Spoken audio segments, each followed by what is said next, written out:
Here we go! Welcome to the PowerZone. We are a video cast / podcast dedicated to bringing you the best Nintendo related podcast. I'm your host, Nice One, and I'm joined by my co-host, Blues. Welcome back to the show. Always good to be here. All right, and you know what? We're back to our original branding after our first ever April Fool's Day prank. And I'm not going to lie, I had so much fun with that April Fool's Day episode that I kind of want to make it a permanent fixture, but kind of low-key, you know? Anyway, enough of that. We have a decent little show for you guys today. So what we're going to talk about is all over the place, but these are really fun topics. We're going to be revisiting a few topics, which really gets me going because the excitement level I have for a lot of these topics is just off the chains. So without further ado, let's just go ahead and jump into the powered up news. So we got some more information about the Daniel Arsham, the urban artist who makes sculptures, and his collaboration with Pokemon. Well, it looks like that collaboration is being extended even further with the streetwear brand Uniqlo, one of my favorite clothing brands of all time. I'm wearing one of their shirts right now. This is from their Street Fighter series that came out 2 years ago. Uniqlo has some really high quality clothes. I've had this shirt for 2 years, and it still looks pretty fresh. Like, no matter what I do, or no matter how many times I wash it, no fading. Shirt looks great. They make great clothing, and just some of the artwork that they're using here is phenomenal. Now, if you're unaware of what the Daniel Arsham collaboration is, he's actually a sculptor. Sculptor? What do you call him? Sculptor, who makes sculptures, but he does them in this very unique style. What he likes to do is he likes to create art that looks like it's degrading, so that when the whole thing is like, it looks like he's excavated these like sculptures from the ground, and they're missing pieces or crystals will be coming out of them. They are damaged, and there's just this ancient look to them. The whole point is he wants people to look at his art and think from like a future's perspective, like what would people think if they found these kind of sculptures like 200 to 300 years in the future or even further. And it's a very cool art style that we've seen in his initial reveal trailer for this, which was a great trailer. We got to see some cool stuff.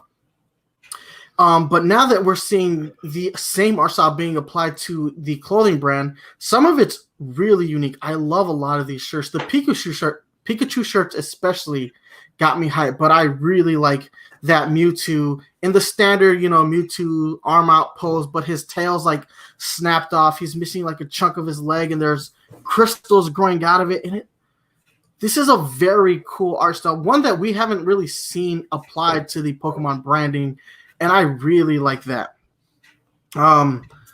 Plus, overall, just Uniqlo being one of my favorite clothing brands of all time just means this is a collaboration made in heaven for me, just because I know the quality of the clothing will be amazing.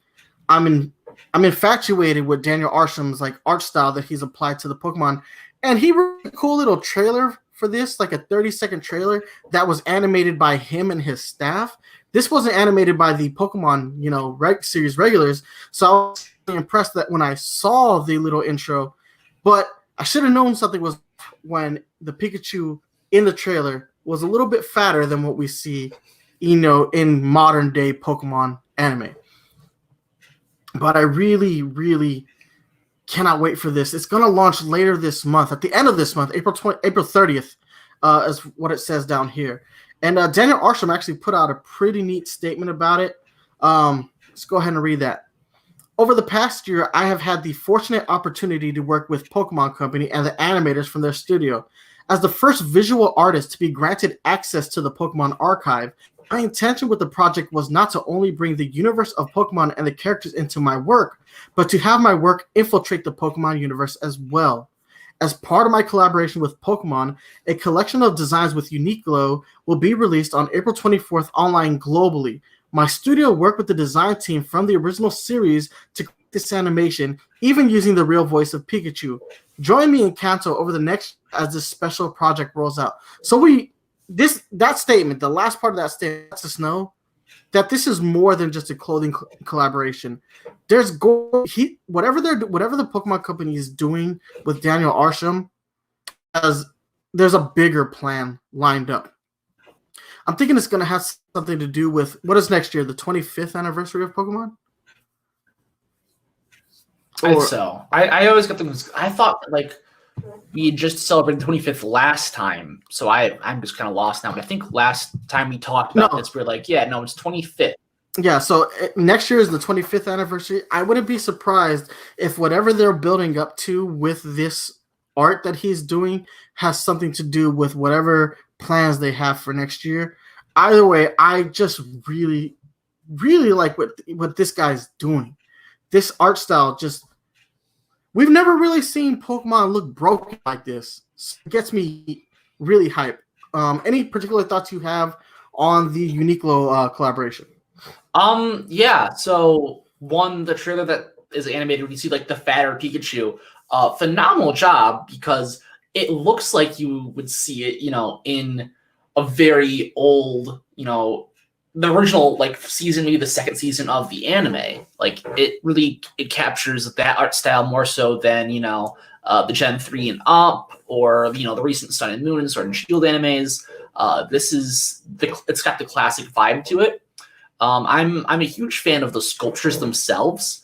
As far as the clothing brand goes, specifically some of the designs, I'm not too big of a fan of, just because on the shirts they have like what you'd see of the sculptures, but then they sort of redrawn the sculptures and then printed them. So it's like this sketched out version of the sculptures. So like if an archaeologist was documenting his findings, he would sketch them like that.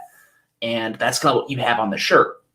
I would more so rather just have something like closer to the actual sculptures though. Okay, I feel you on that. Something I want to point out about the animated trailer that we're gonna have in the completed version of this episode is it's almost like it's drawn in the season 1 art style. Mm-hmm. Like it has like that like kind of like animation grain that we see on those older episodes that really just get me amped for this. And obviously Pikachu finding the statue, and his reaction to it is just priceless. I'm really excited about this collaboration. There's just too many good things happening here. We have a great urban artist on top of a great streetwear brand collaborating with one of the biggest, global brands in the world. Pokemon is huge, and it has no slowing it down right now. That's what it really feels like. Like since 2016, I feel like we've entered like a new renaissance of Pokemon, and it's nice to see them doing these kind of collaborations, stepping outside of the box. We never had stuff like this in the early days of Pokemon, and now seeing it like evolve into this is a cool progression for the franchise, for the games, for just the overall brand, and I love it. Mm-hmm. This gets me amped. I'm just super excited. These are clothes that I'm going to be wearing. Without question, I'm going to be wearing a little bit of everything that we see here. What's nice is, too, I live in Florida, and we have stores here. We're one of the few states that have, like, Uniqlo physical locations. We have 2. We have one at Disney Springs and one at the Mall of Florida. Granted, everything is closed right now, but eventually these stores will open back up, and hopefully they will get some of the physical merch so that I can pick some up there. But I am going to be pre-ordering these as soon as they go live. April 24th. If you guys are excited about this, it's time to go ahead, get your gear. Because if you don't, I'm going to be rocking it, and I'm not going to feel bad for you. Look, I'm already rocking the Uniqlo right now. Oh, and that's another thing. Uniqlo has done so many awesome collaborations. They've done collaborations with Shonen Jump. They've done collaborations with Mario, Splatoon, Snoopy. And just to keep the ball rolling on what Uniqlo is doing, they announced another collaboration over the week. And this one is equally as cool as the Pokemon one. So they announced a line of Super Mario 35th anniversary clothing. Now, granted, there is a caveat. It's exclusive to the UK. Now, I do believe that they will be offering what's it called? Shipping, international shipping. But oh god, I can't open the link for some reason. There we go. Yeah, they will be offering international shipping, but some of these shirts that they've come out with are sick. And I don't know if anybody's noticed this, but I do want to point out that some of the designs of the shirt and some of the dialogue that's written on the shirt comes directly from the video game manuals for Super Mario Bros. 1. Like, if you are a retro gamer, old school gamer, or just old enough to remember the instruction manual for Super Mario Bros. 1, the art on this shirt has been is literally pulled from the instruction manual. I love that. That's just hitting the nostalgia button for me. That one is actually my favorite shirt, more so because of the, I guess, colors and branding. So I can describe it. It's a pure white shirt. It's got this really nice, like, pink marker tipped almost font that says Mario on it.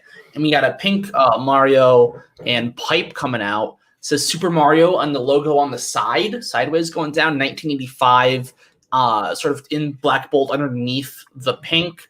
And then on top of, that pink in the front center is that just blurb introducing the story and structure of Mario from that game book, which that one's definitely my favorite. They actually have another one with the characters. It's another plain white shirt, but it has like the Goomba, Bowser, Princess Peach, Toad, Bullet, and it shows them in their hand-drawn art, but then it also has them standing beside their pixel art. It's very cool, and it's instead of Bowser, it just says the Big Boss, and this is a cool collaboration. And the shirts are roughly £12, 90 quid, which is roughly 15 American dollars, which is usually what a shirt from Uniqlo costs. That's the other thing. Uniqlo is extremely affordable, so it's nice to see that Mario and Pokemon having these kind of collaborations won't really hurt your wallet, which is nice. I like to look good, and I like to have these fun shirts. I don't like to spend too much money. So when you get into the Uniqlo branding, you're not wasting your money, and it's high quality, low price. That's a way to like really make a person like me happy. Now, if I can also just mention something I'm displeased with here. So if you look on the website, you go down, default to like the men, because we're men, we're adults. If you go look on the kids section, there's this one. It's this really nice red, and it's got Mario on like an 8-bit background, but he's the new 3D model, and it's grayed out. I love that sort of style so much, but it's only in the kids version, and I'm really upset. So this isn't exclusive to this Super Mario branding, and I'm probably sure it's not going to be exclusive to the Pokemon Daniel Arsham crossover. Uniqlo has a tendency of, when they do these collaborations, the kid-size shirts are always better. So last year they did a My Hero Academia set, which, if you guys know, huge fan of My Hero Academia. It is one of my favorite anime currently. And I got myself a black Deku shirt, and it's just a picture of Deku. And they had a bunch of other shirts, and I bought most of them. But then I was looking through the kids aisle, and I saw a shirt of my favorite character from the series, Katsuki Bakugo. And it was the best shirt that they had, but it was limited to the children. So I went and bought one for my niece. And I was like, if I can't wear it, she can wear it. And when I wear my Deku shirt, she'll wear her Bakugo shirt. And I'll spend the day with my niece looking super cute.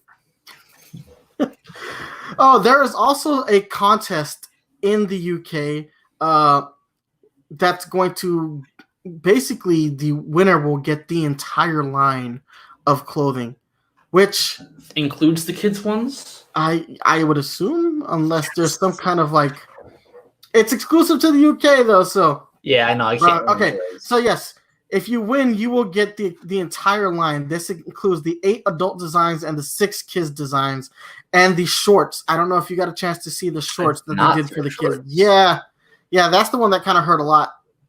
Is when you see the kids shirts, it's really not fair at all. They got. Where do I find that at? If I'm gonna look There's right a now. there's a kids section in the. Oh wait, you know what? Where'd it go? Product filter maybe, and then nope, that's colors. Now I don't see them It's anymore. not important. It's not. But they were just like it was like a Mario print that looked very cool, made me very jealous. Okay. Uniqlo has this habit though, like they do these awesome collaborations, but they make sure that the kids get way better designs than the adults, and I'm like, that's not fair. I'm really hoping the Daniel Arsham collaboration doesn't do the same thing to me because I'm already buying all of these shirts. I am going to buy every single shirt from the Daniel Arsham collection, just because I think they all look good. I think they all look good. That broken Pokemon design. Plus, he has that silhouetted Pikachu and Eevee shirt that I think look really fantastic. But I wouldn't be surprised if kids get better designs. Something I also want to point out is Uniqlo is a unisex brand. So their shirts are designed so that anybody can wear them. So you start to see a lot of like pinks and powder blues in their clothing line. It's because they want to kind of blur the lines, which I think is cool. It doesn't really affect the way the shirts are made. They all super comfortable and I like them. So far, like half my wardrobe now is from Uniqlo because they've done so many cool collaborations. Anyway, moving on to another collaboration because today's the fashion episode. The Levi's Super Mario line is finally available for purchase. And when we talked about this, we said it wasn't going to be cheap. And Lord, it is not cheap. These are some great designs, but we're talking like a couple $100 for certain things. And it pains me when I saw the price. I think it was like $148 for the entire like printed denim jeans that are like from top to bottom Mario. I was like, that's insanity. Like, I don't mind paying for some of the stuff that they're making, but I am definitely not paying $150 for those butt ugly jeans. Like, they're cool, but they're not that cool. Speaking from the retail experience of American Eagle and some of their collaborations, specifically with a lot of the denim stuff, it gets pricey when they do denim collaborations, but a lot of times it is very ugly. And because of that, because of high price, ugly clothes, after like a bit, you can usually find a lot on clearance. I'm not exactly sure how Levi does their clearance, but like at American Eagle, it's like $20. It went from like $150 to just $20. So I don't know about this collaboration. This collaboration is considered like a high-end collaboration for Nintendo and for Levi's. People will buy Nintendo stuff for sure, no matter what the price. I'm not saying I'm unwilling to pay these prices, but it actually limits. It's going to limit how much of it I actually do buy. Now, some of this merchandise is already sold out, like the bandanas, which totally makes sense with everybody trying to make makeshift masks.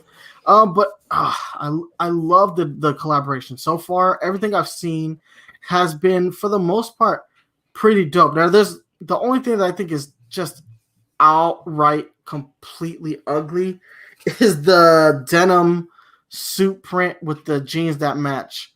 They are terrible. It's like the worst the worst thing I've seen in any type of collaboration. It's bad. Now the shorts don't look so bad, and the hoodie, they have the denim jacket as a hoodie. I think as a hoodie it works much better, by the way. Is that the character print one, right? Yeah, it's the character print one. I like that one a lot. I like that character print. Yeah, it all looks really good. The jeans are dope. The overalls, I don't think they've actually released the overalls as of yet. They'll be expensive. 100%. Dude. So at least 100, probably plus. Okay. No, the overalls are out. You know what? They're not as bad as they're coming soon. They're coming soon, but they're going to retail for $148, which, considering that some of the jeans are a little bit more expensive than that doesn't seem too out there. This is really the name branding here. Levi's is so big in America and kind of globally, actually.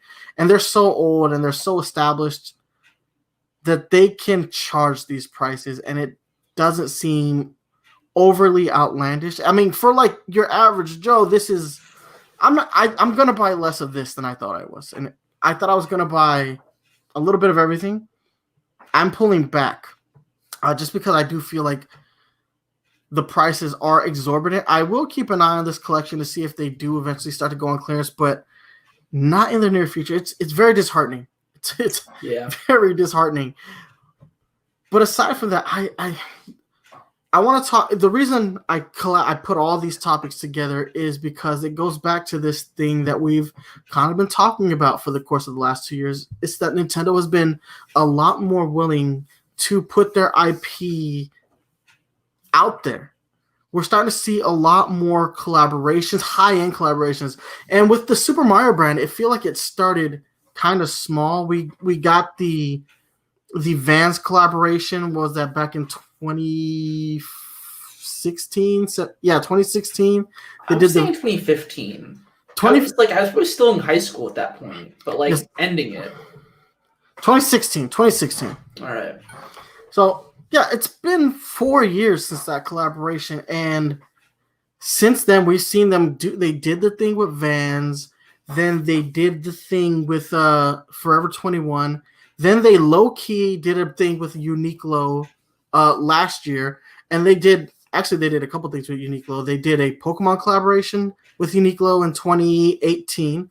Then they did a Mario collaboration that year as well, and a Splatoon collaboration.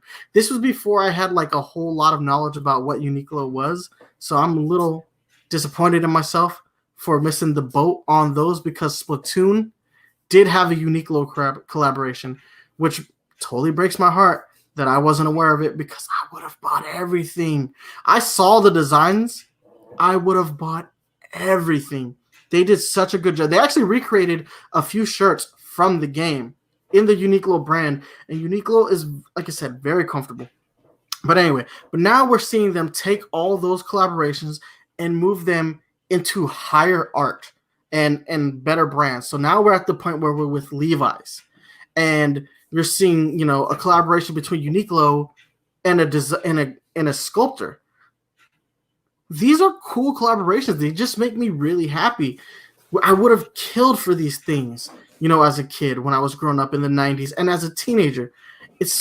I'm glad I'm still young enough to get away with wearing some of this, because I'm getting to the point where I'm gonna have to stop, because I'm gonna start looking too old to be wearing some of this. I'm pretty sure I look too old for a lot of people to be wearing it now, but I don't really give a rat's ass. I enjoy wearing the clothing. Dude, every time I go out, people see me wearing one of these shirts, especially the Street Fighter stuff. Everybody's like, yo, that shirt. And I'm like, I know, right? Thank you. Wear what you want to wear, people. If whatever's comfortable to you, whatever you think you look good in, that's what matters. Just putting that out there. I'm just saying, man, at some point you got to dress your age. I mean, yeah, but don't sacrifice your tastes and your comfort for dressing your age. Oh, but man, these collaborations, they are fun. They're expensive though. They're definitely hurting my wallet. And what's really bad about a few of them is the state of the world right now has really interfered with it. So all these clothing lines were intended to have retail releases, even the Levi's. Things have changed so that they're online only, and the scalpers and that damn F5 key and their bot shoppers gonna make life hard. I think the only reason the Levi's haven't sold out is just because of the pricing, and people are not willing to pay this price. Mm-hmm. Not me. I'm getting in on that, but still. Anyway, love these collaborations, and I think it's time we just go ahead and move into our next collaboration. Lego Super Mario has been the release date has been announced. The pre-orders did go live, and they sold out instantly. What's cool about it is we got a brand new trailer. Again, they did that whole ASMR intro, which Mario theme. Yeah. Yes, which I really love when they do stuff like that. But the trailer actually talks about a lot of the technology in Lego Mario itself. He has a gyroscope inside of him. Obviously, we knew about the Bluetooth. If you watched that revealed video that I did where I break down that first trailer, I discuss a lot of what's actually making Mario work to interact with the things that he's interacting with. It's a really cool video. It's less than 10 minutes. If you haven't seen it, I implore you guys to check it out because I get to use the extensive research that I did for another video and apply it to this video. So it's very cool. The price for Lego Super Mario was oddly cheap for a Lego starter set, $59.99 US dollars, which it's not exactly cheap. It's roughly the price of a brand new video game. But you get that first starter set, which includes Mario, some Goombas, and a whole bunch of other stuff. But if you pre-ordered it from Lego.com, you actually got an additional Lego set for that had a value of $14.99, and that includes who did it include? Like that Monty Mole? Is that what his name is? The two moles in Mario, either Monty Mole or Rocky Wrench. But I don't know if those are who were included. Yeah, I think it was Monty Mole that was included in that extra set. The more and more I see of these Mario Legos, the just happier I am to see these. I don't know why. It's just, I mean, I know why. It's awesome, but like the very first time, like it was cool, but I'm like, well, you know, it's still just the Lego set. How, like, if you're not into it, you're not into it, but it just makes me happy. No, they did a really good job, and they don't really tell you it, but we haven't seen it officially in any like video capacity yet. But they also did show off the Bowser Castle set, which looks incredible with like a builded, you know, with I was kind of hoping that a lot more of the characters would be animated the way Mario is, but they actually have a build for Bowser that looks fairly good. You should be able to see it in the link from Engadget that I sent. It's scroll down to roughly the bottom of the Engadget. I got it. Yeah. Oh yeah. He kind of looked. Oh no, that's because it is Bowser Jr. Where's the actual Bowser model? At the bottom, if you look at the little dry bones. That's awesome. Yes, that's the other one that's included. It's Monty Moles and Dry Bowl. And there's a Boo? Potaboo? Nice. What I like is they also unveiled the other another playset, which is the Piranha Slide, where Mario is like sliding up and down like on a seesaw, and on either end of him are two Lego Piranha Plants. They've done such a good job with this collaboration that every time I see it, again, like what you said, it makes me happy just because they've done such a phenomenal job on world building. Yeah, that's the word. Yeah, word building, I'd say. You know, it's so weird. A few years ago, Lego had Lego Dimensions as their toys to life, you know, big, expansive, like entry into video games. They've been working on this about as long as they worked on Lego Dimensions. Like Lego Dimensions was still a thing when they started this collaboration. I am really surprised that they weren't able to work this out a little bit faster. Yeah. Because this probably could have saved Lego Dimensions, especially if it had like if they had gone the Skylanders amiibo route, where like the Donkey Kong and the Bowser Skylander figure function as amiibo. They could have done some cool collaborations. It's a shame that Lego Dimensions didn't live long enough for this collaboration, because they could have done some just cool shit. Aside from that, though, which would have been like, go ahead. That would have been a crossover not only between like Mario and Sonic, because they had a Lego Dimension Sonic set, but that would have also included Portal stuff, right? And like the Doctor from Doctor Who, like there was a Ghostbusters. That could have been such a cool thing. I'm pissed. Yeah, I'm actually watching the trailer right now, and in the trailer, again, it's been a little bit since I've seen it, but they actually show the Bowser Castle build, and they did just such a good job. Like, so we actually didn't say when this is actually releasing. This is coming out August 1st. Again, the pre-orders did go live on Lego.com, but they were sold out within the first day. I'm not surprised. No. I didn't actually manage to snag a pre-order, but my brother did for my niece, because he showed her the trailer, and she's 3. But she's very aware of Mario and whatnot, just because of the nature of what I do. You know, I would imagine, yeah. me having the podcast, and there's Mario all over my house, and Pokemon all over my house. Like, look, that's a nice collection. You're putting like the Pokemon Funko collection to work, and I love that. Yeah, Funko's done an amazing job with that collaboration. I would like to do a little bit more in-depth stuff with them other than the unboxings, and I want to get into what Funko's done with that collaboration sometime in the future. But I regret not getting a Bulbasaur. Bulbasaur took me the longest to get the 4-inch version just because finding him was difficult. I ended up eventually finding him at a Best Buy of all places. Ironically, the 10-inch Bulbasaur was the first one in the line that I did get. Then I went back and got the Pikachu, and since then I've been pretty on point. I'm still waiting on my damn Mr. Mime. I got all the other ones, but not Mr. Mime. Really upsetting. GameStop, man, y'all let me down. No, but yeah, once these pre-orders went live and they sold out, it was so disheartening.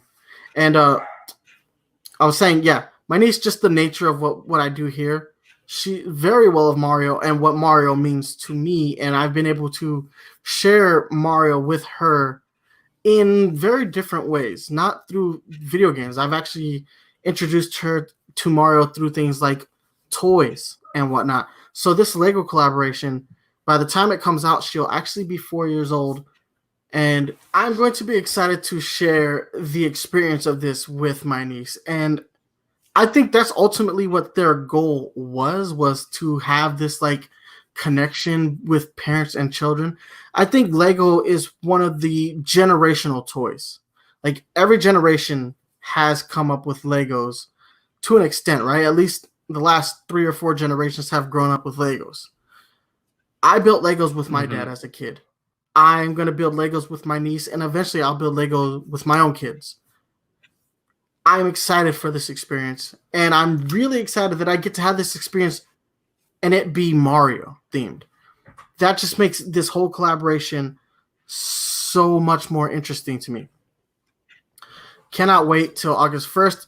Now, the thing that sucks is that Lego hasn't put pre-orders out on any other platform. I've been checking Amazon every day to see if Amazon would have a listing for it, and they still don't. And now that we don't have things like Toys R Us anymore, it's going to be really hard. And once this comes out in physical retail, your options are Walmart and Target. There may be bloodbaths for this Lego set. Is there a Legoland in Florida? I know there's definitely one in California. Well, so we have a couple we have Legoland Florida, which is one of the newer ones. Mm-hmm. But at Disney Springs, there's a physical Lego store. It's a very big store with Lego. The problem is that Disney has like this kind of rule where they don't let outside IP infiltrate their parks in that way. So it's highly unlikely that the Disney store will be getting the Mario Lego set. I know because of that specific reason, we didn't get the first Mario collaboration with Uniqlo at the Disney Springs location, which is why I'm so happy they built a second location at the mall in Orlando, because that means whatever Disney will not carry can be carried at the other store because it's not beholden to that stupid rule. So I was going to say there's a Legoland here as well, and I was probably going to go there once it opens again, and try and snag a pre-order there. Maybe it was right across from where I worked for the longest time, so I'm familiar. Yeah, the Legoland we have here in Florida is actually the last one they built in the States. So I do believe they're going to plan on opening another one up. But yeah, I could have sworn. I feel like the one here opened up in 2016. It's really newer than that. Okay, so ours opened in like 2011, October 15th, 2011. What's the when were you opened? How do I see that? I just typed in when did Legoland Florida open. Oh, I guess I didn't answer the question. I just could have typed it. When did it open? Yeah, pretty sure it came out like my senior year of high school. Yeah, March 25th, 2016. Okay, so your Legoland is newer. Yeah. Up until a point, I guess ours was the newest. You bring up a really good point with the whole generational thing, though. This makes me want to have a kid to build Legos with. That's definitely like a dad goal that I have is definitely building Legos with my kids, and that's something that obviously the experience I had too. That and like the Thomas the Tank Engine trains I built with my parents they have those like saved so that I can build Thomas the Tank Engine trains with my kids, even though they won't know who Thomas is. But oh well. I'm pretty sure Thomas just got a reboot recently. Did he? Yeah, he everything. He's all like CGI now. He kind of, I don't know. Those train sets always creep me out. Oh, for sure. Yeah, as an adult, they're hella weird. They creep me out as a kid too, man. They have trains with faces. I mean, all right, but JJ Jet Plane was even weirder. I'm not sure if you know of JJ. No, I think I'm a little too old for that. But that was definitely the more uncanny valley than Thomas. But that I loved both of them so much, but I don't know how I could as an adult. All right, moving on. Sorry. Yeah, this got weird. No, but again, yeah, I am super excited about this Lego collaboration. Like, I'm gonna get one for my own personal enjoyment. That one I'm gonna enjoy, building. I actually might film the build process of that just because it looks like it'd be a whole lot of fun to just build. Plus, it's like kind of Mario Maker IRL, right? Get to design your own stages. That's the cool thing too. ASMR stream. You know what I think is dope is, how many people how many really good Lego designers, they're going to get their hands on this playset and they're going to combine it with other playsets to make some incredible Mario stages. Like what Lego's showing us here, it's very cool. It's novel, right? But it's something that your average, Lego consumer can build on their own. You put this playset in the hands of these more elaborate Lego designers, they're gonna blow shit out of the water. I can't wait to see what kind of videos come out from those people. It's very exciting. I mean, you can look it up right now if you just type in Lego Mario builds. People have done some incredible stuff with Legos already, but imagine what they're gonna do when they have these interactive points to make Mario interact with. That's going to be sick. I cannot wait. Let's go ahead and move into a little bit more somber news real quick. Gamescom 2020 was officially canceled, and the team that's worked behind the scenes to get this accomplished, they put out a statement this morning that says the following: "It's official. Unfortunately, Gamescom will under no circumstances take place on site in Cologne this year," Cologne being in Germany. "Just like many of you, we are disappointed because as the Gamescom team, we have been working on a wonderful Gamescom 2020 for months, just like many exhibitors. However, it is also quite clear to us that in the face of the corona pandemic, we must stand united. This means that we must all be considerate of each other and reduce the risk of infection. We are, however, already working full speed on a digital Gamescom. It is, after all, the world's biggest event for games, and that's what it should be again this year. You can already look forward to how we will celebrate the best games and Gamescom together with you and millions of gamers worldwide at the end of August, even if it will only be digital and not on location this time.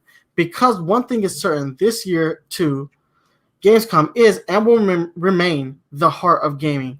We will reveal more about this in the next few weeks. Until then, stay healthy and don't forget to stay home, play together." Now, Gamescom is not as important as they make it seem in this statement. Gamescom is still a relatively small show. It's also an international show, so its reach and pool is small. But nonetheless, because E3 got canceled this year, losing Gamescom, even though it's as far out as August, hurts because we already know that a lot of the developers aren't going to be attending or producing any content for the E3 timeframe. Bethesda outright said, we're not making anything for the June release. We're not going to reveal anything, which is lame.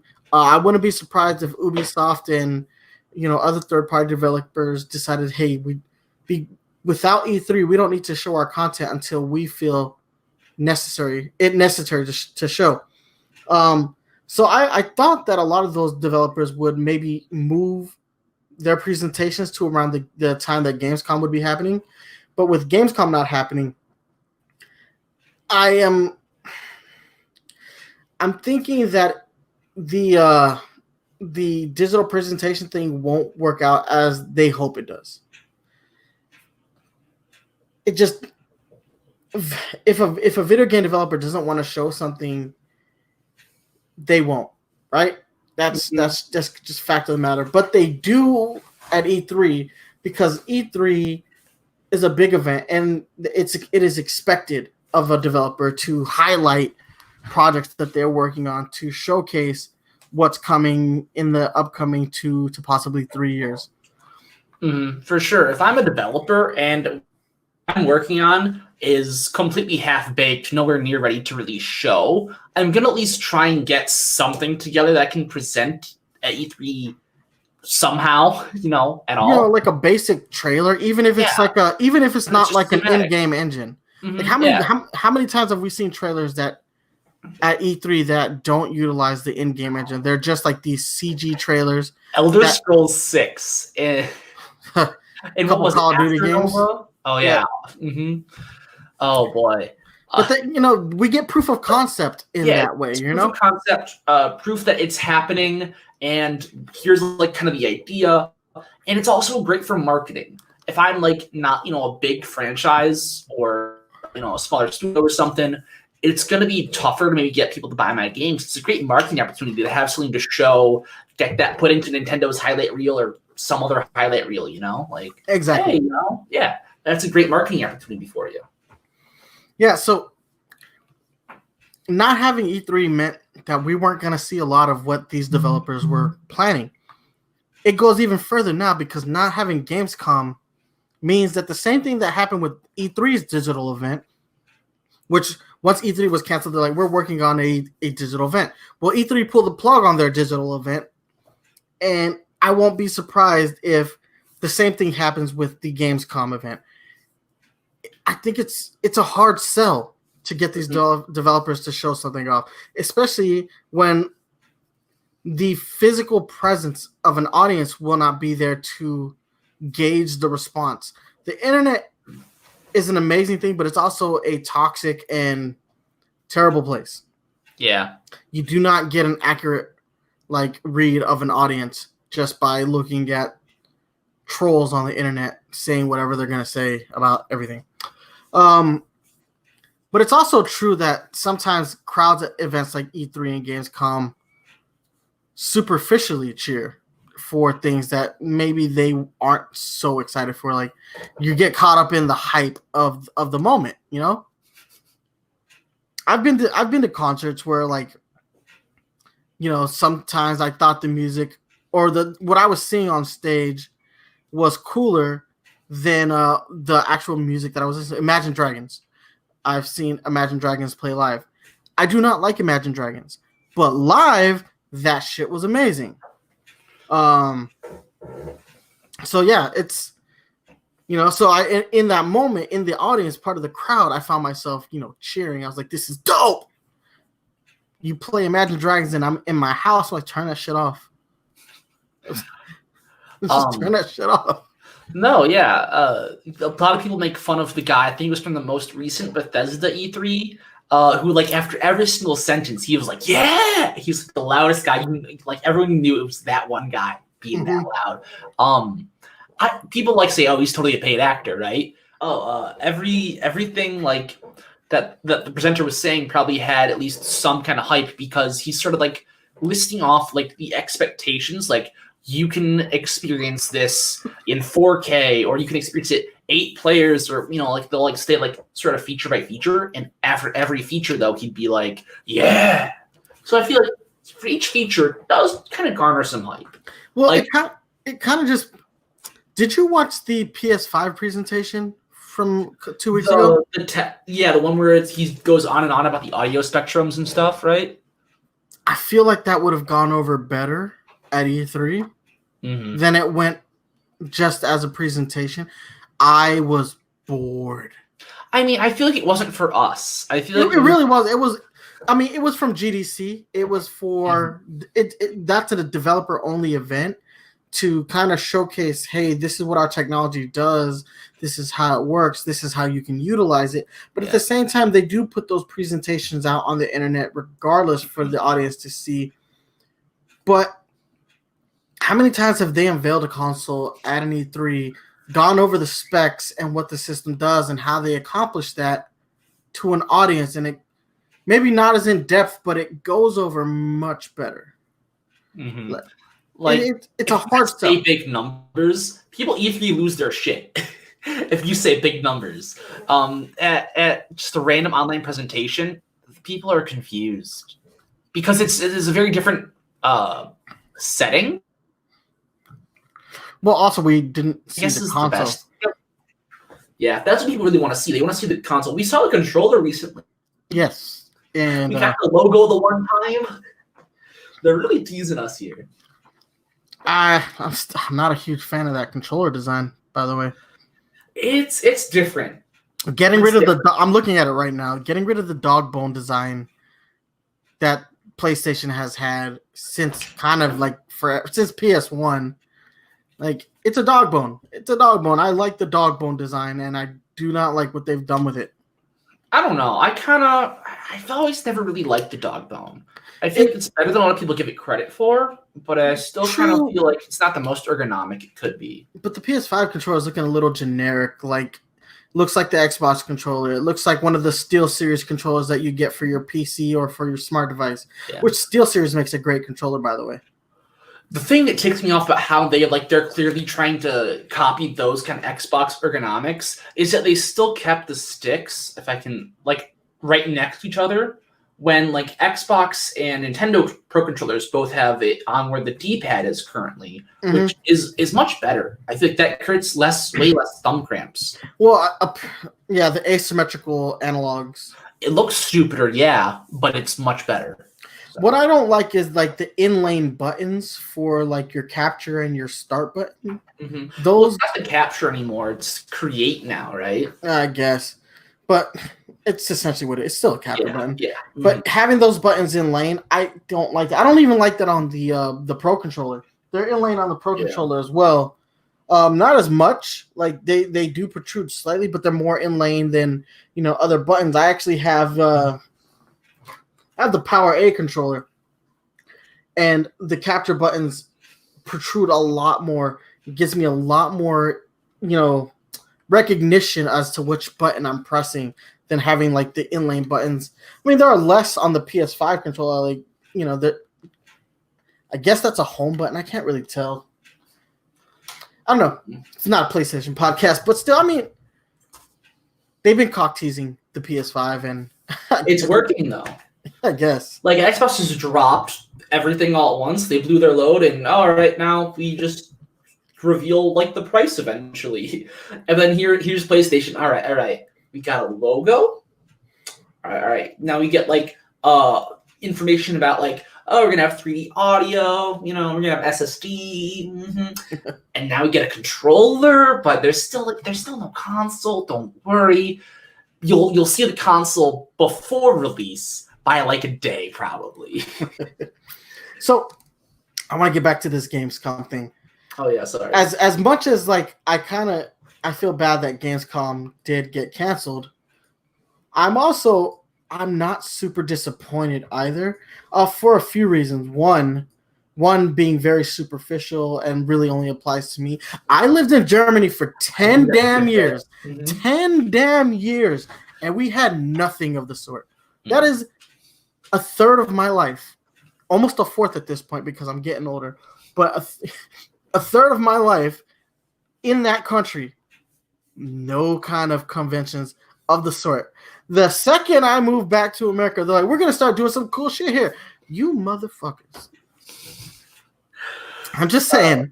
So personally, on a personal note, I'm very salty that I, got stuck in a foreign country for that long and didn't have very many outlets for my, video game nerdiness. Aside from that, really feel all that bad because I know a lot of people may love what Gamescom is and what it represents, especially to like the European, communities. Gamescom is small. It doesn't resonate internationally as much as E3 does. Less developers go to it. A lot of the big name companies don't have a presence there. Nintendo does, but what Nintendo brings are like, here's DLC updates that we're planning. We're not showing you jack shit. We're not showing you a tentpole title release. We're not saving anything for Gamescom. Yeah, And a lot of that's the Gamescom is reused announcements. And I think I kind of expected Gamescom to be canceled, but I was like, well, if Gamescom isn't canceled, this is like the time for them to get a bunch of stuff and grow. This is the time for when the developers that wanted to show things at E3 get a chance to show them at Gamescom instead and get a lot of those first announcements, get a lot of, people announcing things there, because that's sort of like the next best fallback you could really think of, right? Yeah. Other than them hosting their own digital events, it's the most possible thing. Which at this point, every video game company does now. Nintendo's had Directs since 2011. Now PlayStation has the State of Play, and Xbox has their version, which I have never even bothered to learn the name of because I haven't watched a single one. But they all have like these Nintendo Direct style presentations.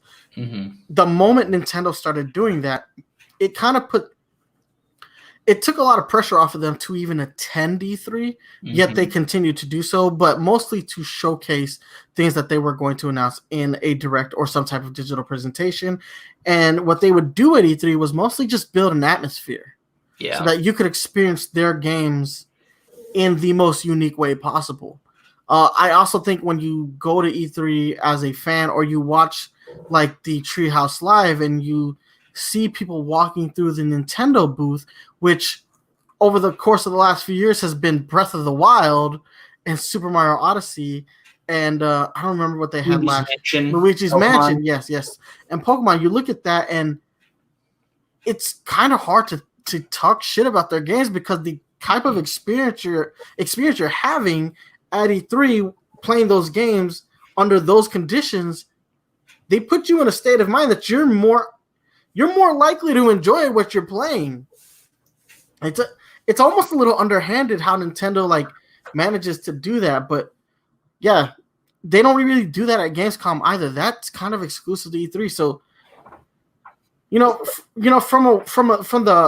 from the standpoint of the effort that these ladies and gentlemen put in to make Gamescom as big as it is, over the last few years, it doesn't hold the kind of like international recognition that it should. It's pretty much geared to the European audiences, and the biggest reveals that I can remember from Gamescom are very small. Like Lollipop was a Gamescom reveal for ARMS, which cool. We're getting a cool ARM character, but she's a creepy clown.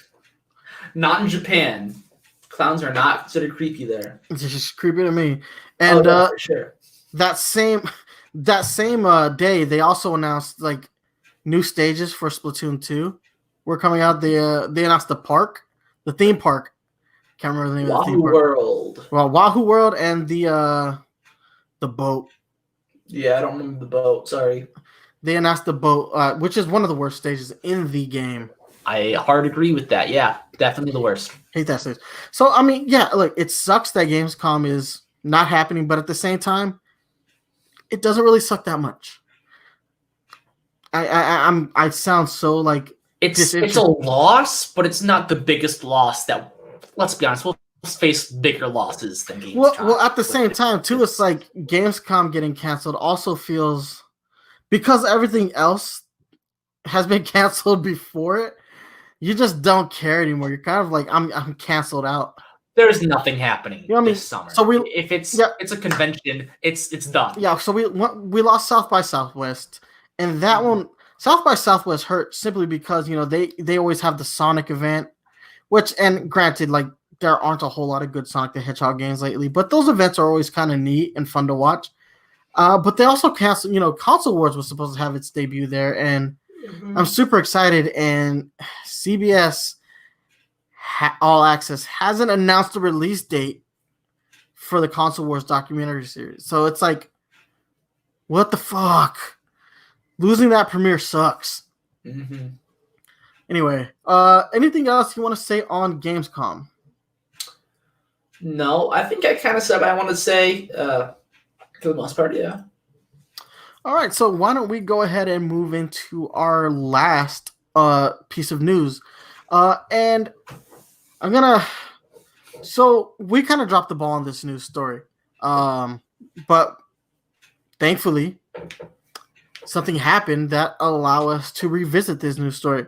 GameVice lost the lawsuit against Nintendo. This lawsuit came out in 2017. They basically claimed that Nintendo infringed on their patents, claiming that their I don't even remember what their device is called anymore. Isn't it just called the Game Vice? I guess so. Yeah, their Game Vice, which is a set of controllers that attaches to a smart device or a tablet, and allows them to have, a controller interface. They said that Nintendo infringed upon their patent and that Nintendo needs to stop selling the Nintendo Switch and needs to turn over all profits earned from the Nintendo Switch to GameVice. Well, back in March of this year, March 12th to be specific, that lawsuit ended with GameVice having it was thrown out. The lawsuit was thrown out because the judge in charge of the case said that there wasn't sufficient evidence that Nintendo had stolen the patent and that the controllers were different. Like, they're not the same. Mm-hmm. This lawsuit was unmerited, according to the judge, right? So it was thrown out, and all was right in the world for 2 weeks. Yeah. All around the world for 2 weeks, because literally within 2 weeks, GameVice launches another lawsuit. All right, what are they going after here? Pulled up this. All right. According to Good Nintendo, GameVice cites similarities between the Nintendo Switch and its own mobile controllers, many of which are also designed around the idea of split controller that allows you to connect your phone or tablet on either side. The Switch design is similar, and GameVice claim it infringes on its own patents in the U.S. It's seeking a legal order to prevent the import of the Switch consoles from Japan, so they don't even want them coming into the country. Currently, though, the Nintendo Switch is sold out everywhere. Just coronavirus stuff. I wonder how many times I can say coronavirus before we get one of those little COVID-19 like symbols on the video. Coronavirus, coronavirus, coronavirus, coronavirus, coronavirus. So yeah, what is Gamecom up to? What is GameVice thinking at this point? Revisiting a lawsuit that they clearly had no merit. The charges that they're filing against Nintendo aren't different. They are virtually the same. Only this time it looks like instead of going after Nintendo of Japan, they're specifically going after Nintendo of America very specifically this year. That seems to be the only difference in this lawsuit. The first one was geared at Nintendo of Japan, and this one is geared towards Nintendo of America. I don't know the difference. I assume they're going to be using the same legal team Nintendo will be. And GameVice is such a small company with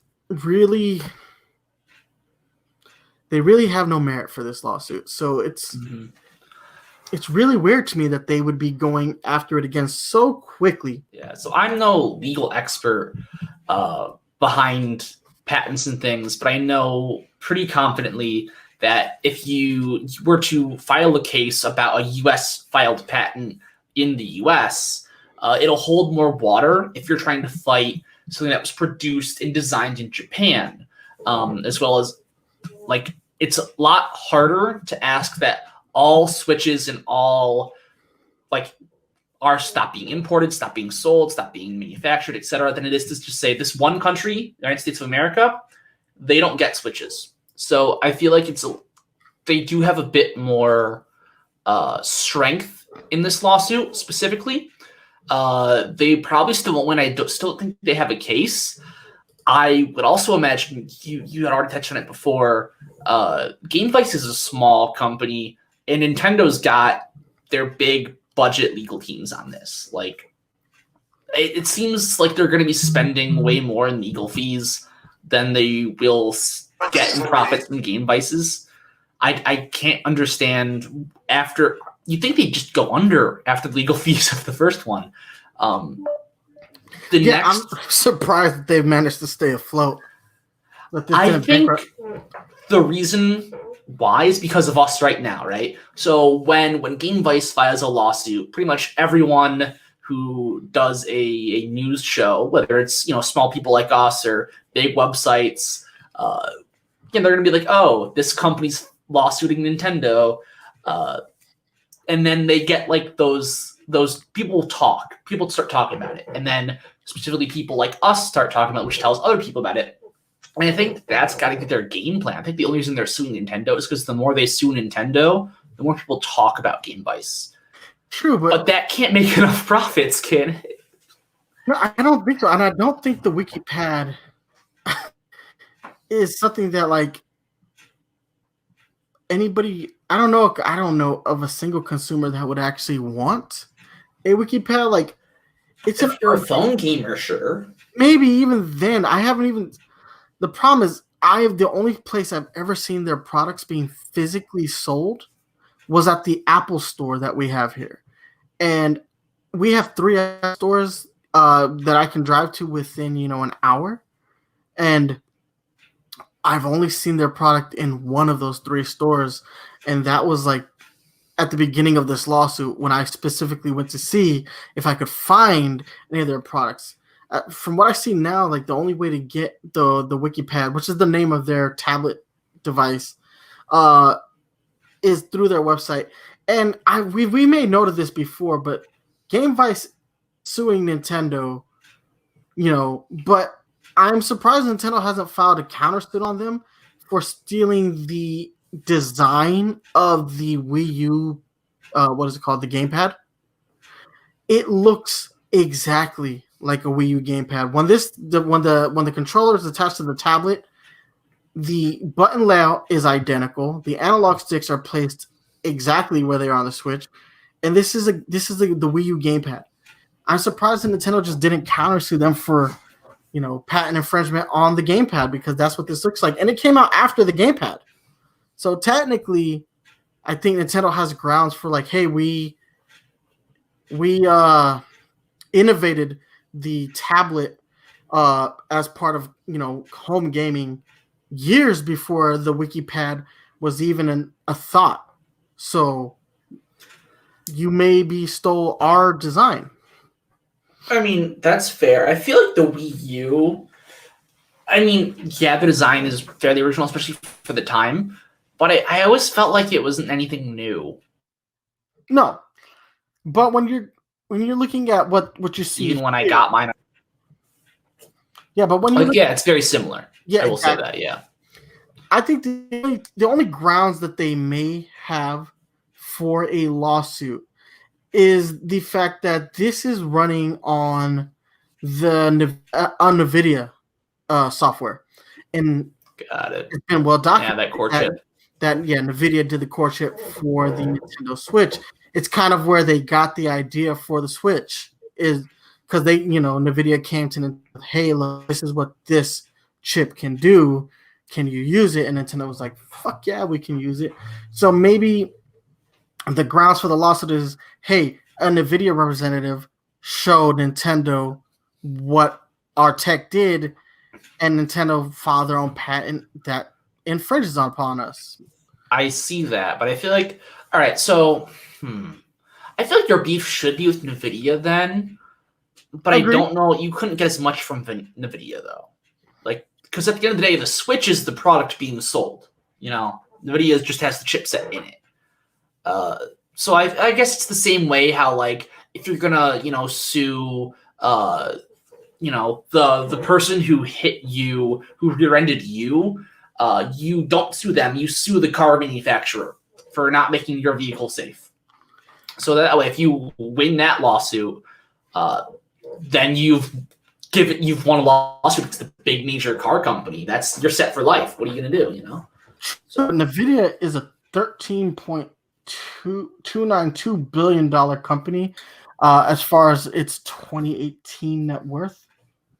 That's a lot. But they don't have the clout that Nintendo has. That's true. That's true. Like, if you're talking to a PC gamer, they'll say, "Oh yeah, NVIDIA chipsets, easy." In that sort of space, it has a lot of clout. But if you're talking to grandma, you tell them about NVIDIA, they're like, "What's a NVIDIA?" You tell them about Mario. Oh, I know Mario. That's true. That's very true. Yeah. All right. So we're gonna keep you guys posted. We're gonna follow this lawsuit more thoroughly as more information comes out, and if this lawsuit gets thrown out like the first one did, we promise we'll do an update. The problem is I felt like when they threw out the lawsuit, it was done very quietly, and I know that by the time we had recorded an episode days before the lawsuit was thrown out, and we had recorded the serial episode days after they announced the new lawsuit, or days before they announced the new lawsuit. We came out slightly ahead of the curve as far as whenever these get announced. I don't think it's big enough to really cover, honestly. And I feel like the more we cover it, the more people hear about Game Vice, and the more Game Vice will sue Nintendo. I feel like it's not the journalistic thing to do, but it's what I want to do, is just not cover it. So if we end up seeing, oh, well, we just covered an episode, we don't need to dedicate the whole thing to Game Vice, I'm going to be okay with it, not going to lie. All right, so that's our powered up news. Let us know what you guys thought about all those news topics. We talked about a lot, but this was definitely the fashion episode. Straight up, we got to talk about a lot of clothing brands that are doing some really cool things. But since we're done with the news, I think it's time we bring back a segment that we haven't done in a while, and that's what are we playing? I've been playing a few things, but I'm going to start with, I decided to throw back real hard. I have been playing Resident Evil 4 on the Nintendo Switch, and I beat that recently, and I just forgot how much I love that game. It's got terrible controls. Tank controls, baby.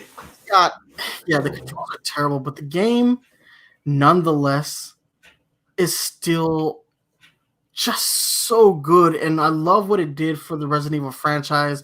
I know a lot of people say this is the death of traditional Resident Evil. This is where the series got really good for me, though. Like, Leon is also the best character in the Resident Evil franchise. Oh, before we go on any further, Leon's voice actor died this morning. What? Yeah, the voice actor for Leon died this morning. Okay, well, fuck. I hadn't heard that yet. Okay.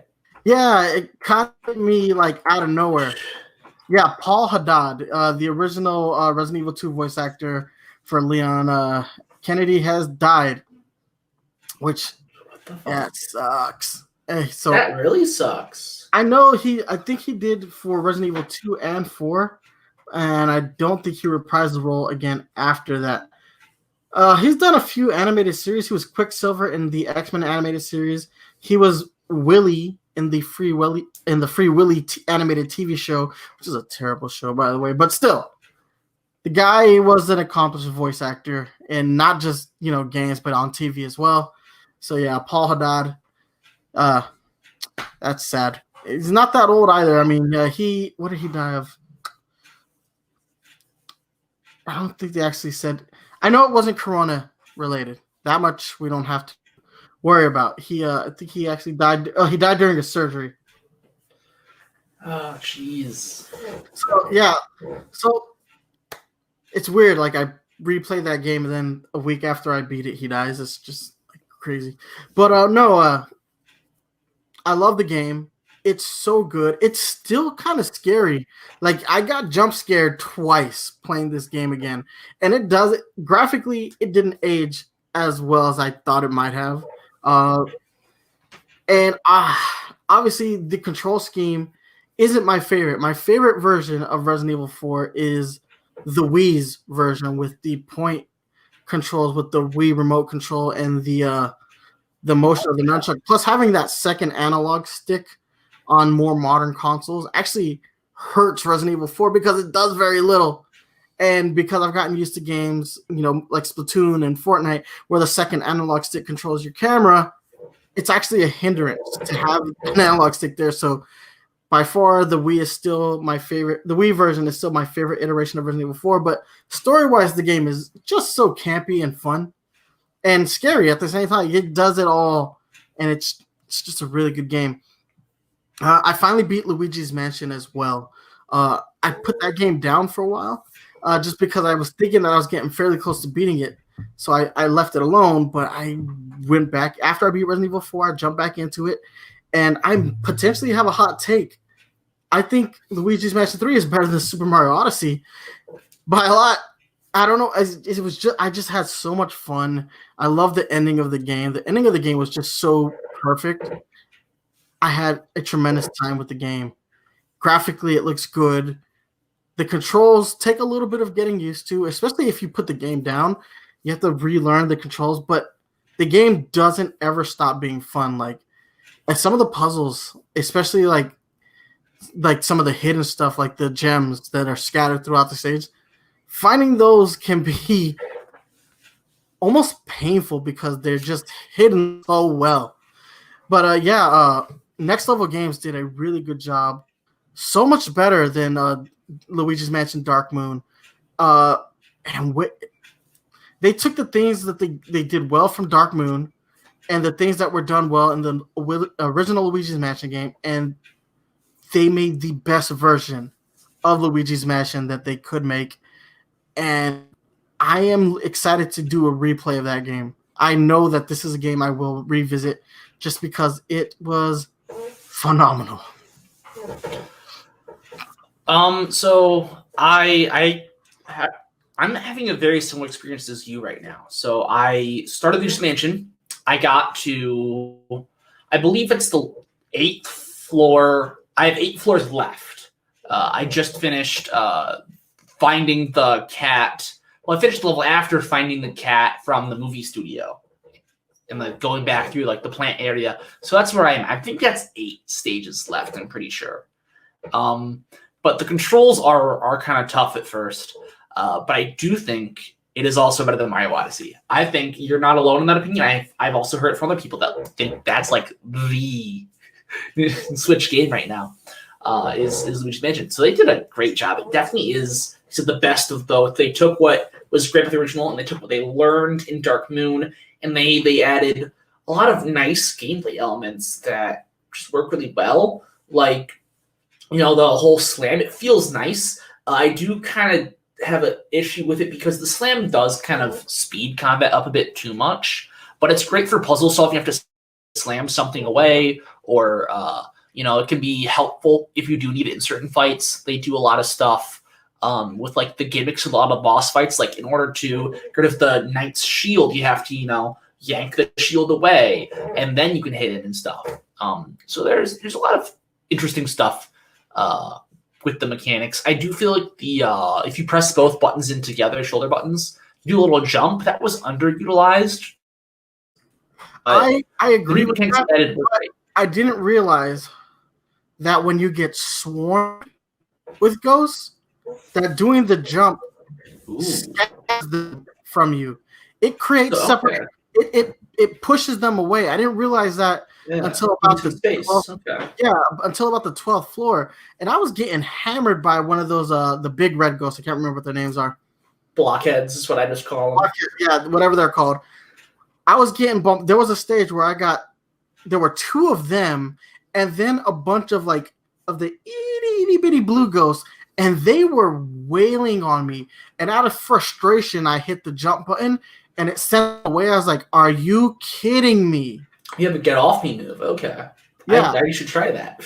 So, but as far as puzzle solving is concerned, it is the least utilized function in Luigi's toolbox. And when you consider that his toolbox in this game is pretty limited, you pretty much have your ghost light, you have your flashlight, you have your jump, and you have your plunger. You pretty much have an arsenal of 4 things, and any one of those 4 things will solve a puzzle, but only every puzzle does run utilizing one of those 4 things, so your options are limited. They didn't utilize the enough. I think it really only helps you on the 12th floor, the Egyptian floor. Whatever so once you get to the Egyptian floor, that's the only one time that I can remember where it's actually utilized for puzzle purposes. And I pretty much found that out again by accident because I was just getting frustrated with what was happening. But I think as far as like you can use the suck and blow mechanic to solve puzzles as well, but I feel like both are pretty interchangeable. I'd like to see the blow mechanic be used more as well. But moving on for Luigi's Mansion, sorry.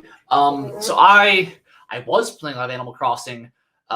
It's me and Animal Crossing are not in talking terms right now.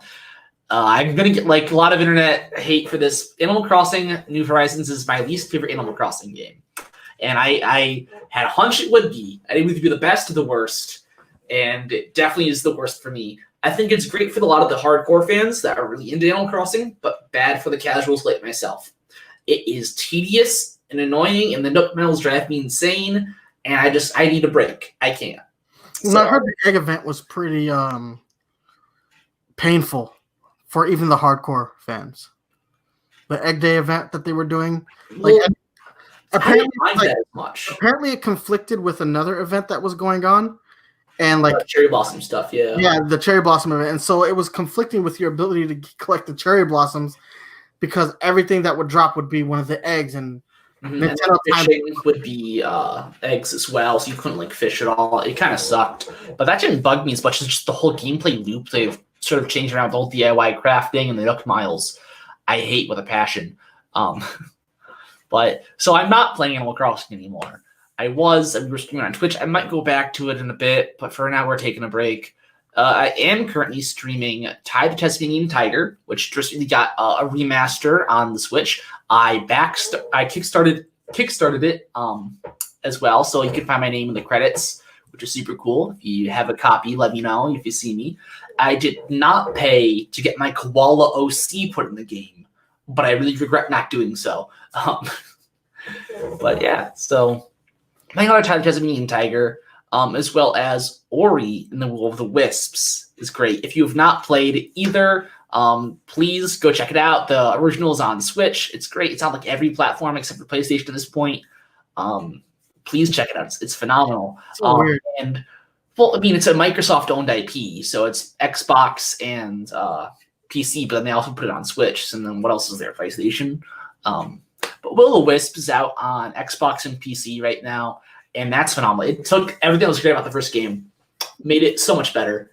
I watched my brother play the first game. I think that's one of the game looks gorgeous. It's gorgeous, yeah. It has this very like serene feel, but the darkness elements of the game can be almost terrifying. Yeah, they cranked that up a lot in Will of the Wisp for sure. So it's definitely one of like my shortlist games to play. But I just haven't been able to pull the trigger on it quite yet. The original's fairly short romp. In a first-time casual playthrough, less than 10 hours, honestly. It's a Metroidvania style platformer, but it's also fairly more narrative-driven than most Metroidvanias and a bit more linear, too, where it's like they want you to go things in like these kind of order, and when you find things in this order, and then like the cutscenes will happen, but it still is like a Metroidvania. Bash is the best mechanic in any platformer, period. I've said it, you cannot change my mind. Bash is the coolest, best mechanic in any platformer. And like, if you're not sold on Ori within like the first hour, just get to the Ginzo tree, complete the Ginzo tree. You will be sold. Thank me later, please. As far as platformers are concerned, I have been looking forward to jumping into Ukulele and the Forbidden Machine. I think that's what it's called. Impossible Lair. Impossible Lair. Yeah, that game looks. I'm kind of a masochist because Donkey Kong Country made me a masochist for platformers. So I enjoy some like the more difficult ones that like tend to break people. So I've beaten it so far, but the whole game isn't that difficult except the Impossible Lair is impossible.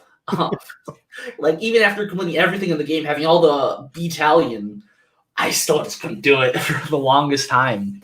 I felt that way about Mega Man 11, where it's like I beat the Robot Masters fairly easily, but then the Wily fight.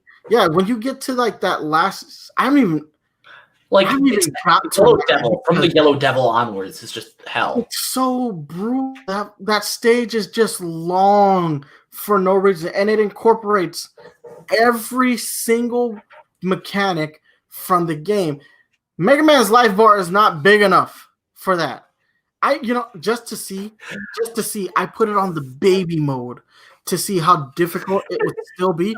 Even in baby mode, whatever they call their baby mode, it's still fucking hard. And I just put that game down. I was like, no, I'm done. I won't beat this one. Damn. But yeah, Ori is one that I've been meaning to pick up. I just haven't quite yet done it. It's on my short list, and there's not a whole lot coming out for the Switch, so I should probably put it in the forefront of my mind. Yeah, if anyone's out there looking for a quarantine game to play, I recommend Ori. It's not the longest though, but then if you loved it, you got a sequel right there already for you. So yeah. But aside from that, I've jumped back into Dragon Ball Z Xenoverse just because I always seem to find myself coming back to that game, just because I enjoy it, and it's one of those few games that I can be very mindless with. Doesn't require a whole lot of thinking. But I think that's it for what are we playing. I mean, it's nice to actually let you guys know what games we're actively enjoying. Unfortunately, though, like the Switch is kind of like in this dry spell right now, where it's like either you bought Animal Crossing or you didn't. And that's the problem. I really wish Nintendo didn't put so much emphasis on Animal Crossing, because if you're not an Animal Crossing fan like myself, because that game is boring. I don't care what people say about me. Those games are boring. They're meant to be boring. Exactly. I don't play games to be bored. For everyone. I don't play games. If I want to be bored, I'd sit outside with nothing to do. One more game I've been playing actually is a phone game, Card Fight Vanguard Zero, TCG game. Great, just came out a few days ago. I've been familiar with the Vanguard franchise for a while from the anime, but never played the card game. And now I am, and it's like the past week or whatever, how long it's been out, is just been so dedicated to reaching legend rank. I am right now S rank, and save me. So yeah. But all right, I think it's time to go ahead and wrap up what are we playing, because I wanted to do something we haven't really done before. I want to do recommendations. Now, you can take these as your quarantine recommendations or whatever, but really this is just a reason for me to talk about what this series.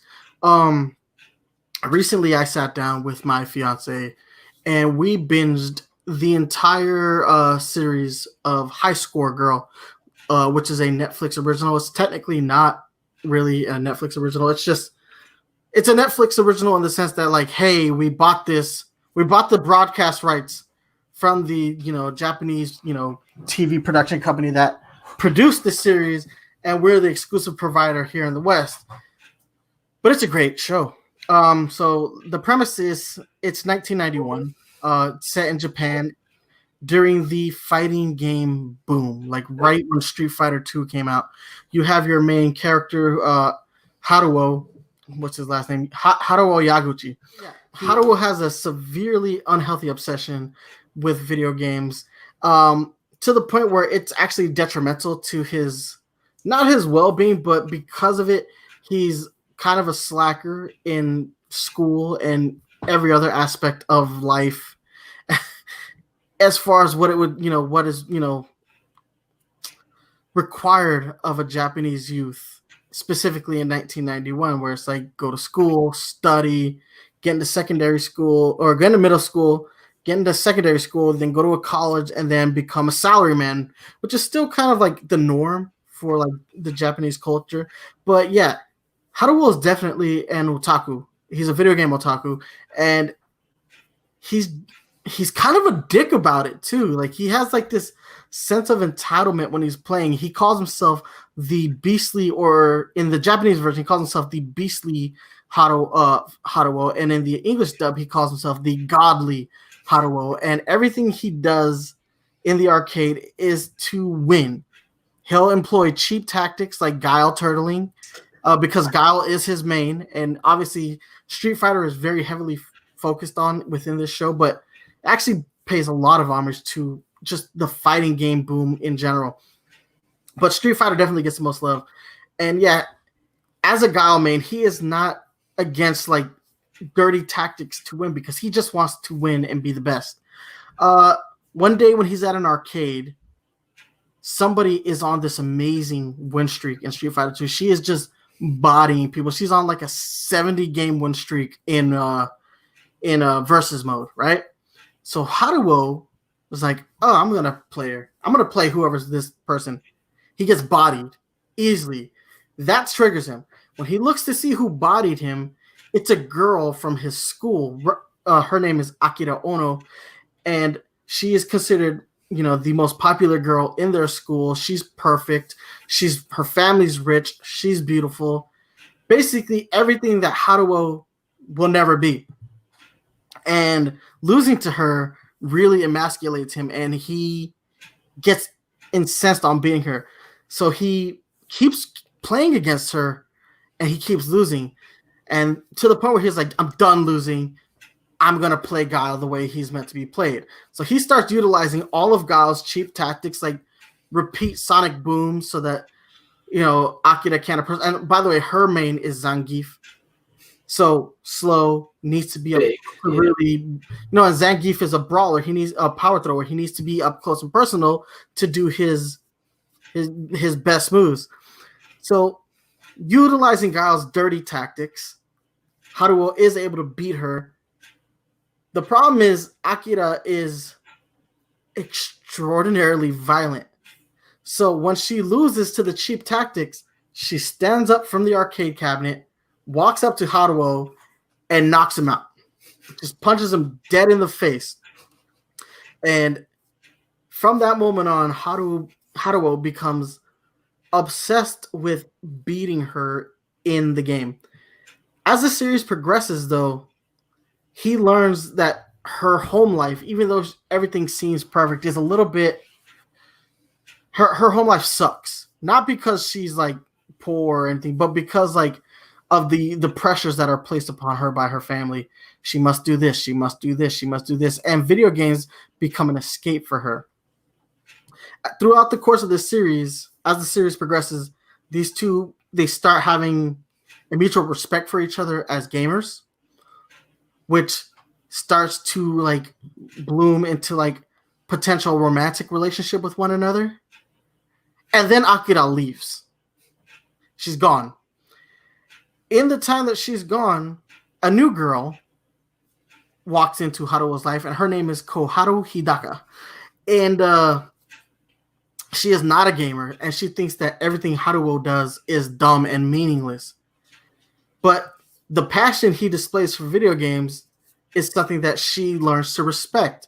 So she watches him play games over and over and over to the point where like she becomes interested in the games because they're interesting to him, and because she's interested in him, she wants to have mutual interest, to the point where she eventually has an unhealthy obsession with Haruo, to the point where she professes her love for Haruo, to the point where it's almost creepy, but it's almost cute in a way, because even though like she's obsessed with him, it comes from this place of innocence that like, I can love a man who is this dedicated to something. That's how she verbalizes the emotion she has for Haruo. Like, he is this dedicated to something. It's hard to find anyone who has that level of dedication to anything, and she respects that about him. So by the time they enter junior high, Akira comes back from America, and now we have a love triangle. And I know this sounds cheesy because I'm really focusing on like the love triangle aspect, but it's more than that. There's this love triangle, but it's told through video games, and the homage that they pay to classic arcade games is just so well done. Like, to the point where like there is high quality captured footage in every episode, and the love story between these three characters is actually really cute and funny. And this is one of the best anime I have ever seen. And I binged the entire 2 seasons, which is, I think, roughly about 24 episodes. They did such a good job. And the series ends on this note that left me both extraordinarily happy and dissatisfied at the same time, which is not something I'm actually used to when it comes to anime or anything, actually. But yeah, I was in one moment, I was, yes, this is what I have been waiting for from this show. But at the same time, it's like, fuck, that's actually the last episode of the series. No. And it's hard to describe without going into spoilers. I just have to say that this is definitely binge-worthy material because it's rare that two things that I love so much come together. I love anime, right? So much. Dragon Ball Z, My Hero Academia, Naruto, One Piece.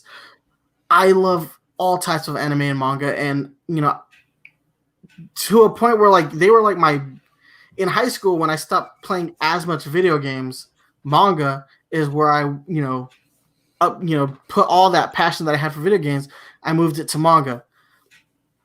So it's rare that these two worlds really combine with one another. One where like the homage that is paid to video games, it's just so well done. I highly recommend this show. It's really good. It's a cute story. It ends on both a high and low note, but I will say that after sitting on it, it is a good ending. It is a very good ending for the series. So I definitely recommend it. It's got some slick animation. The series is done in like a 3D art style, but there are times where it does look hand-drawn, and they've just done a really good job of blending the two styles of animation. But where the show really shines is when the characters are actually playing games, and you get to see classic game footage from some brilliant arcade games like Final Fight, Mortal Kombat, Street Fighter 2, Street Fighter Alpha, Street Fighter Alpha 2. You get to see it all. And then there's a lot of like weird homage paid to like bad systems like the Neo Geo and the Sega Saturn. There's a lot of like homage paid to those systems where here in the West we don't really regard those systems very highly, but they just did such a good job. Highly recommend it. If you haven't seen it, this is a 5-star show. You know what? That show gets our Nintendo PowerZone seal of quality. That's how much I recommend this show. It gets our seal of quality. Highly recommend it. I don't want to say anything more. I think you just have to experience this show for yourself. It is so good, and it's not a long series. Every episode is 23, 24 minutes, and it's only 24 episodes. Watch it. Especially if you love fighting games, watch it. And it's definitely one you can watch with your significant other because the love story aspect of it is engaging enough that my fiance fell in love with the show, and we got into literal debates with each other as to which girl Haruo should pick. It turned into like a thing where like he needs to be with this one. She's like, no, he doesn't. He needs to be with that one. I was like, you're wrong. It turned into like legitimate arguments in our house over who Haruo should pick. But yeah, good show. Great to watch as a couple. Have fun with it, especially if you live with your significant other and the only person you can spend any time with is that person. You might as well binge something that is cute for both of you. Any recommendations, by the way, Blues? Not particularly anime related, or not anime, gaming related. Like you picked a very nice character drama love story told through the vector of video games, essentially. But if I had to pick something to recommend, Black Clover. If you're not watching Black Clover, what are you doing? I know Black Clover gets a lot of crap from people that so generic, dude. It's not. I love Black Clover. Black Clover gets so good. It's tropey. It gets less tropey later on, but it's still very like tropiness doesn't kill a show. I'm gonna like if you can stand some tropes, but it gets so good. I like Demon Slayer so much better. Fuck Demon Slayer. Demon Slayer is so overrated. It's a 5 out of 10 easily. Demon Slayer is garbage. I'm gonna get so flamed with this, but Demon Slayer has the weakest characters in any like action show I've seen recently. Oh, you're gonna get Black Clover burned, dude. There is no personality in any of those characters. Inosuke has like the most, and it's still just the bare minimum. There's no character development. Meanwhile, Black Clover's out here giving every single character its own time to just grow as a person, and that character growth is directly tied to the combat systems. When they grow as people, they level up their magic, and it's great. But like, so Tanjiro's entire personality in Demon Slayer is he's a good, hardworking boy. He has a good sense of smell. He's very like kind and generous, and that's his entire personality. He never grows. Nezuko's entire personality is she's Tanjiro's sister. She's also a demon. Half demon. I mean, does it matter? Kinda. She hasn't eaten anybody yet. As far as I am at. I mean, but the point is that that's not a personality trait. It's not a personality trait. She can't receive any growth. She's just there to look cute, and it pisses me off that she has no personality whatsoever. What's his face? Lightning boy. Zenitsu. Yeah, Zenitsu.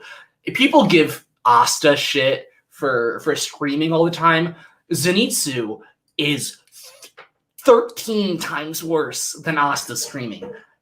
It is so bad. I've watched 200 episodes of Black Clover, right? I've gotten through all the screaming. It gets better later on. The early parts are definitely where the screaming is the worst. But Zenitsu, I couldn't stand one episode. I turned it off like after his third sentence. I couldn't. I was done. And then I eventually, like months later, started up again. It was not good. Zenitsu was far worse than Asta. He sucks. But his entire personality is I'm scared. I can't handle this. Don't leave me alone. Oh, look, cute girl. Let me ask her to marry me.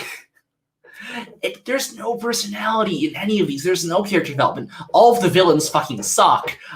Pretty visuals and fluid animation is not enough to make a show good. I'm sorry. I had to get that off my chest. Demon Slayer is not a good anime. It's very pretty, but it's not a good show.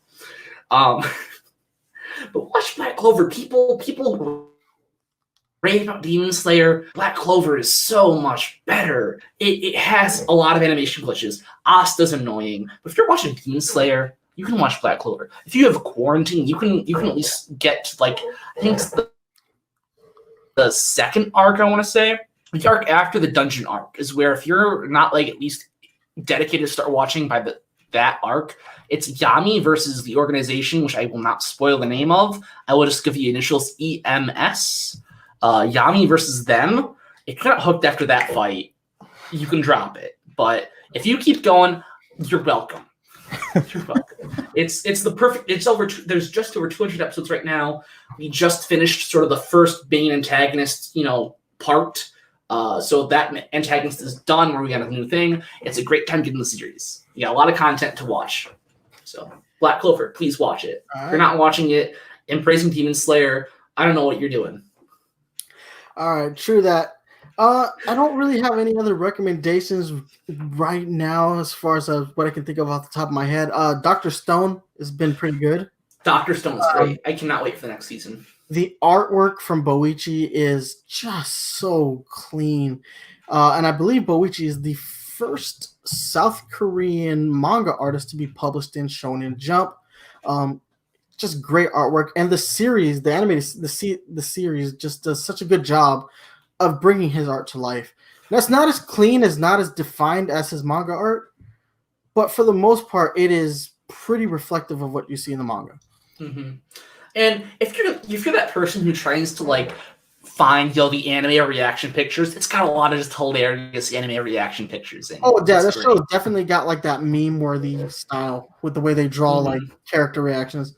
The only other thing I want to recommend is, guys, watch the Wave 2 series of unboxing videos that I've done for the Pokemon Pops. They are a lot of fun, and we've done some cool new stuff with unboxing videos to make them a little bit more engaging. But aside from that, I think we're going to go ahead and wrap this episode up. It's been a lot of fun. We've talked about some cool stuff, and I finally got to talk about High Score Girl, because if I didn't talk about it to you guys, it was going to drive me crazy. But because it's not specifically Nintendo related, I couldn't figure a workaround for it. This is how I did it. We're gonna add recommendations to the show just so I can talk about High Score Girl. Go freaking watch it. Anyway, guys, we're going to go ahead. We're going to get out of your hair. But before we do, we got to hit you up with the social media links.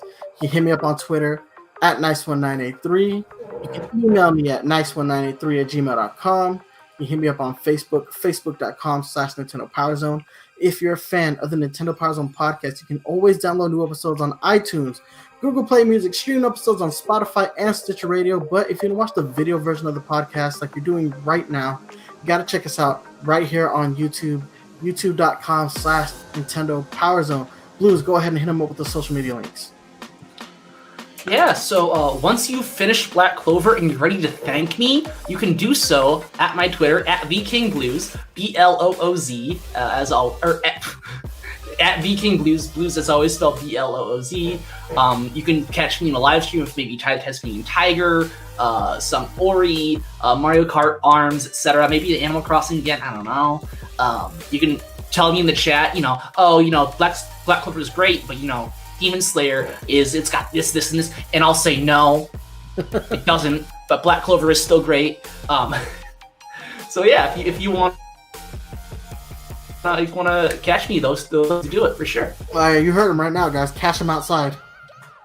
Blues has just become the new catch me outside girl. All right. Oh no. I hope I have more brain cells than that. Let's end the episode. Anyway, guys, thank you so very much for joining us. This was a lot of fun. And we'll be back in 2 weeks. So until next time, stay fresh. Deuces.